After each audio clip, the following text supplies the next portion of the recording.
نحمدہ و نصلی علی رسول الکریم اما بعد۔ عید الفطر کے دن کے مسنون اور مستحب اعمال۔ عید کے دن کے اعمال: نمبر 1، عید کے دن صبح سویرے اٹھنا، علمگیری۔ نمبر 2، نماز فجر اپنے محلے کی مسجد میں پڑھنا، رد المختار۔ نمبر 3، جسم کے زائد بال اور ناخن وغیرہ کاٹنا، کبیری۔ نمبر 4، غسل کرنا۔ نمبر 5، مسواک کرنا۔ نمبر 6، جو کپڑے پاس ہو ان میں سے اچھے کپڑے پہننا، نئے ہوں تو نئے کپڑے پہن لینا ورنہ دھلے ہوئے کپڑے پہن لینا۔ نمبر 7، خوشبو لگانا، لیکن خواتین تیز خوشبو نہ لگائیں۔ نمبر 7، اگر صدقہ فطر ابھی تک ادا نہ کیا ہو تو عید کی نماز سے پہلے ادا کرنا، فتح القدیر۔ عیدگاہ کی طرف جلدی جانا۔ نمبر 10، پیدل چل کر عیدگاہ جانا، البتہ اگر کوئی عذر ہو تو سواری پر بھی جا سکتے ہیں، کوئی مضائقہ نہیں ہے، لیکن افضل اور بہتر یہ ہے کہ پیدل جایا جائے۔ نماز عیدگاہ میں ادا کرنا، لیکن اگر عیدگاہ کی کوئی صورت نہ ہو تو اپنے محلے کی مسجد میں بھی عید کی نماز ادا کی جا سکتی ہے۔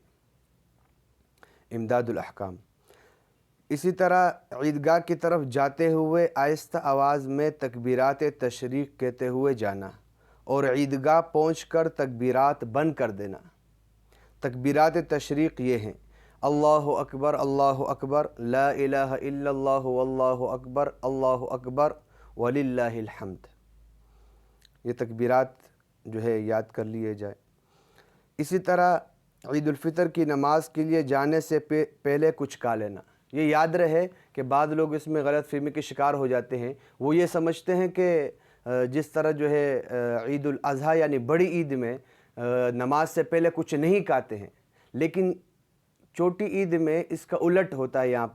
یہاں پر نماز سے پہلے کچھ کھا لینا افضل ہے، اور کوئی میٹھی چیز ہو، کھجور کھا لی جائے یا چوارے وغیرہ کوئی مٹھائی کھا لی جائے، اور اگر طاق عدد میں ہو تو زیادہ بہتر ہے، طاق عدد میں کھائی جائے، ورنہ کوئی بھی چیز کھا سکتے ہیں، اگر میٹھی چیز ہو تو زیادہ اچھا ہے۔ اسی طرح نماز عید ادا کرنے کے بعد واپسی پر راستہ بدل کر آنا، یعنی کہ جس راستے سے آپ گئے ہیں پیدل تو واپسی میں دوسرے راستے سے گھر واپس آنا، یہ مقصود ہے مرقات۔ ہر کسی سے خوش اخلاقی سے پیش آنا، بشاشت کا اظہار کرنا، غیظ اور غضب سے پرہیز کرنا، یعنی غصے وغیرہ سے پرہیز کرنا، اپنی وسعت کے مطابق مستحقین اور مساکین کی مدد کرنا، اپنی وسعت کے مطابق مساکین اور مستحقین کی مدد کرنا، اپنی حیثیت کے مطابق اپنے گھر والوں پر کھانے وغیرہ کے اعتبار سے کشادگی کرنا۔ اگر ممکن ہو تو عید کے دن جبہ پہننا، اگر ممکن ہو تو عید کے دن جبہ پہننا بھی اچھا ہے۔ ایک دوسرے کو مبارکباد دینا، ایک دوسرے کو مبارکباد اس طور پر دی جا سکتے ہیں کہ تقبل اللہ منا ومنکم صالح الاعمال، تو اس طرح کے مبارکباد بھی دی جا سکتی ہے۔ تو یہ اعمال، یہ جو چیزیں تھی، یہ عید کے دن کے متعلق ہے، مسنون اور مستحب اعمال ہے۔